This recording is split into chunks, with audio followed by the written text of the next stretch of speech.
കർണാടകയിൽ കോൺഗ്രസ് എംഎൽഎ പ്രധാനമന്ത്രി നരേന്ദ്രമോദിക്കെതിരെ നടത്തിയ പരാമർശങ്ങൾ ഇന്ത്യ സഖ്യത്തിനെതിരെ ആയുധമാക്കിയിരിക്കുകയാണ് ബി.ജെ.പി. 2023 നിയമസഭാ തെരഞ്ഞെടുപ്പിന് മുന്നോടിയായി ബി.ജെ.പി. വിട്ട് കോൺഗ്രസിൽ ചേർന്നയാളാണ് രാജു. ഇദ്ദേഹം കഴിഞ്ഞ ദിവസം പറഞ്ഞ പരാമർശം ഇങ്ങനെയായിരുന്നു: എല്ലാവരും മോദി മോദി എന്ന് ആരവം മുഴക്കുന്നതെന്തിനാണെന്നും മോദി മരിച്ചാൽ 140 കോടി ജനങ്ങൾക്കിടയിൽ പ്രധാനമന്ത്രിയാകാൻ പറ്റിയ ആരുമില്ലേ എന്നായിരുന്നു കങ്ക്വാദ് എംഎൽഎ രാജു കാഖെയുടെ പരാമർശം. എൻ.ഡി.എ സ്ഥാനാർത്ഥികൾ മോദിയുടെ പേരിനു പകരം സ്വന്തം പേരിൽ വോട്ട് ചോദിക്കാൻ തയ്യാറാകണമെന്നും അദ്ദേഹം ആവശ്യപ്പെട്ടിരുന്നു. ബെലാഗാവി മണ്ഡലത്തിലെ കോൺഗ്രസ് സ്ഥാനാർത്ഥി പ്രിയങ്ക ജാർകിഹോളിയുടെ പ്രചരണാർത്ഥം മമതാപൂരിൽ നടന്ന തെരഞ്ഞെടുപ്പ് റാലിയിൽ സംസാരിക്കുകയായിരുന്നു രാജു കാങ്കെ. വാഗ്ദാനങ്ങളൊന്നും പാലിക്കാൻ കഴിയാത്ത മോദിയെ യുവാക്കൾ പിന്തുണയ്ക്കുന്നത് എന്തിനാണെന്ന് അദ്ദേഹം പ്രസംഗത്തിൽ ചോദിച്ചു. എവിടെ പോയാലും യുവാക്കൾ മോദി മോദി എന്ന് വിളിക്കുന്നത് കാണാം.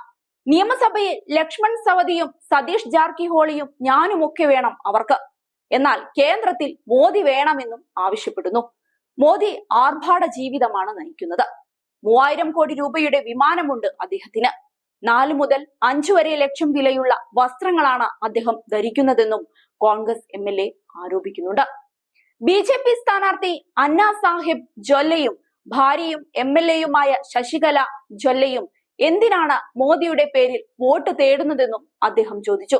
മോദിയാണോ ഇവിടെ മത്സരിക്കുന്നത്? താങ്കളാണ് ഇവിടുത്തെ സ്ഥാനാർത്ഥി. അപ്പോൾ സ്വന്തം പേരിൽ വോട്ട് പിടിക്കാൻ തയ്യാറാകണമെന്നും രാജു കാങ്കെ ആവശ്യപ്പെടുന്നുണ്ട്.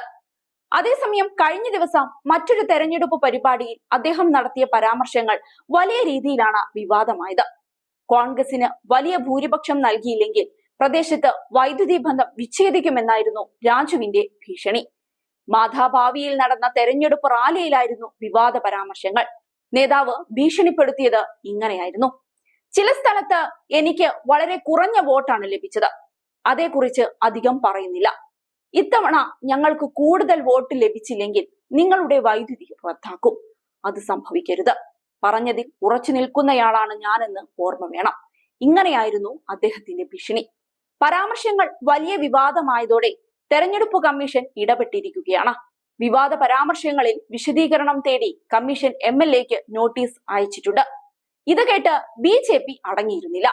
പ്രസംഗത്തിനെതിരെ ബി.ജെ.പി. വക്താവ് ഷഹസാദ് പൂനവല്ല ഉൾപ്പെടെയുള്ള നേതാക്കൾ രംഗത്തു വന്നു. രാജുവിന്റെ മോദിക്കെതിരായ പരാമർശങ്ങൾക്കെതിരെയും വിമർശനവുമായി ബി.ജെ.പി. രംഗത്തെത്തി.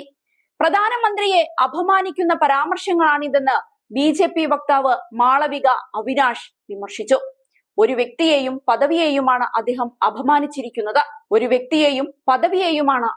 അപമാനിച്ചിരിക്കുന്നത്. ഈ പരാമർശങ്ങൾ ജനങ്ങൾ ഒരിക്കലും മറക്കില്ല. ജനങ്ങളുടെ അനുഗ്രഹത്തോടെ മോദി 3ാം തവണയും പ്രധാനമന്ത്രിയാകുമെന്നും മാളവിക തറപ്പിച്ചു പറഞ്ഞു. അതേസമയം ലക്ഷ്മൺ സവദിക്കൊപ്പമാണ് രാജു കാങ്കെ ബി.ജെ.പിയിൽ നിന്ന് രാജിവെച്ച് കോൺഗ്രസിൽ ചേർന്നത്.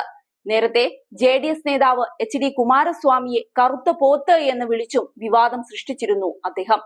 ഏതായാലും ഇത്തരം വിവാദങ്ങൾ കോൺഗ്രസ് പാർട്ടിക്ക് തന്നെ അപമാനമാണ്.